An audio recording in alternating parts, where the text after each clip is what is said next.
Барлықтарыңызға сәлем, арнама қош келдіңіздер. Сіздермен бүгін керемет бір рецеппен бөліскім келіп тұр. Барлығымыз білетін бургер, чизбургерде жатамыз. Сол іске басарды енді үй жағдайында оңай жолмен дайындайтын боламыз. Яғни нанын бөлек, ішіндегі салмасын бөлек пісіріп отпай, бірден тестоның ішіне барлық салмасын салып, оңай жолмен пісіретін боламыз. Балаларыңыз үшін мектепке салып бергенге, үйдегі кішкентай балаларыңыз үшін жасап бергенге өте керемет рецепттердің бірі. Рецепт сақтап алыңыздар, осы рецептпен сіздер де жасап қараңыздар. Видеоның соңына дейін қараңыздар және де арнама тіркеліп алуды ұмытпаңыздар. Ең алдымен ыдысымызға өлшеніп алған ұнымызды саламыз.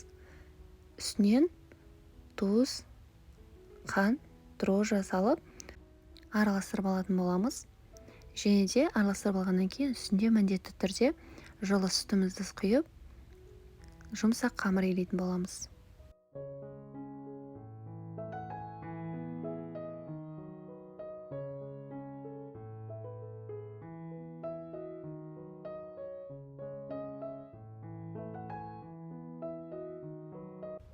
Қамырды араластырып біркелкі массаға келтіріп алғаннан кейін үстіне үй температурасындағы жұмсақ сары майды салып, жұмсақ қамыр илеп алатын боламыз.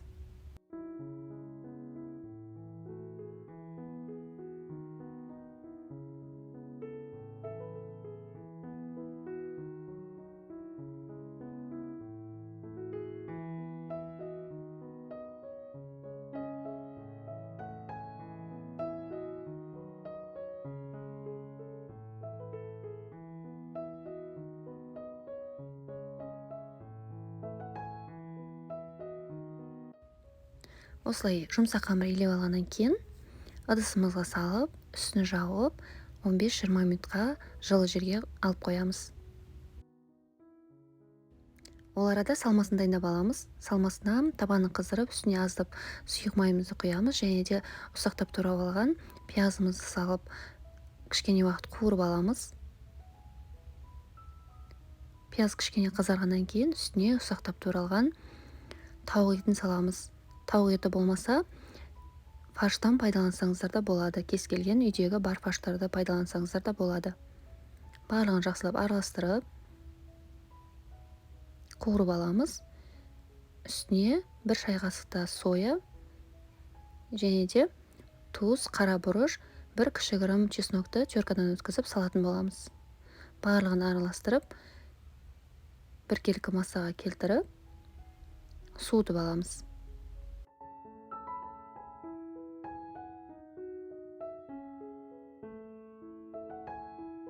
Үйдегі бар қолжетімді заттардан соусын дайындап алатын боламыз. Бір ас қасықтағы майонезге бір шай қасықтағы кетчупты араластырып, біркелкі массаға келтіріп, соусымызды дайындап алатын боламыз. Ары қарай қамырмен жұмысымызды жалғастырамыз. Ашқан қамырды осылай алып, теңдей бөліктерге бөліп, думалақ формаларға келтіріп аламыз және де үстін жауып, 5 минут тындырып аламыз.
Тынған қамырларымызды біртіндеп жайып дайындап алатын боламыз.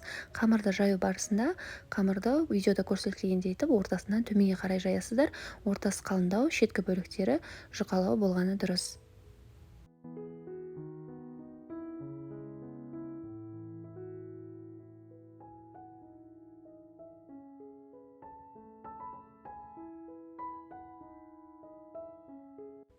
Қамырларды жайып дайындап алғаннан кейін барлық керек заттарымызды дайындап аламыз.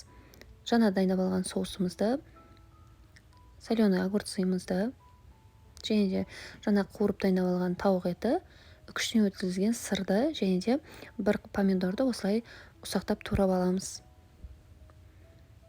Енді біртіндеп қамырларымызды түйіп шығатын боламыз. Ең төменгі бөлігіне осылай дайындап алған соусымызды жағамыз. Үстіне қуырып алған тауық етімізді, яғни фаршымызды саламыз. Кетпе-кетікте барлығы дайындап алған заттарымызды салып, қамырымызды түйіп алатын боламыз. Қамырды осылай қаттырақ, тығыздау етіп түйіп аласыздар, ашылып кетпейтіндей етіп. Сырлар еріп, сыртқа шығып кетпес үшін осылай жақсылап түйіп аласыздар. Және де формасını келтіріп, барлығын осылай дайындап алатын боламыз.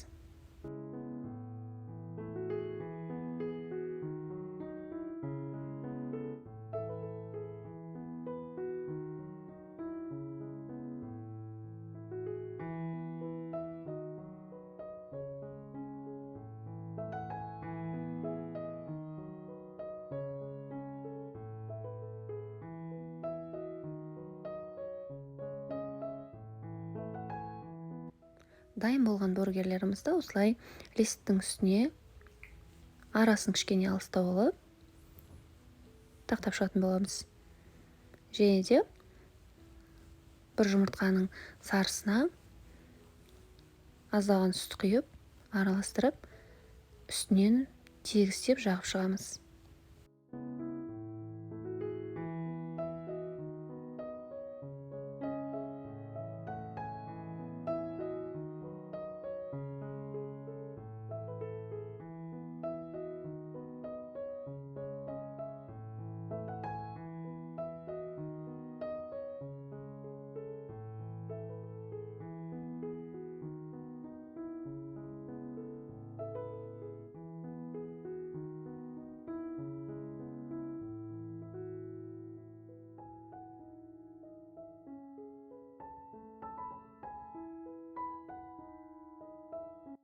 Жұмыртқалар тегістеп жағып шыққаннан кейін, ең үстінің бөлігіне әдемілігі үшін кунжуттардан сеуіп шығамыз.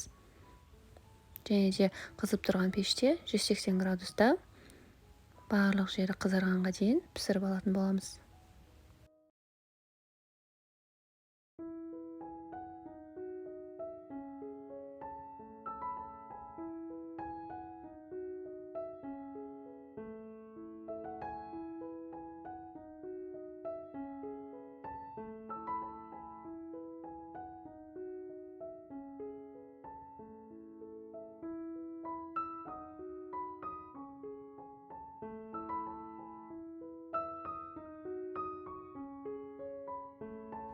Мінекей біздің тіске басар дайын болды.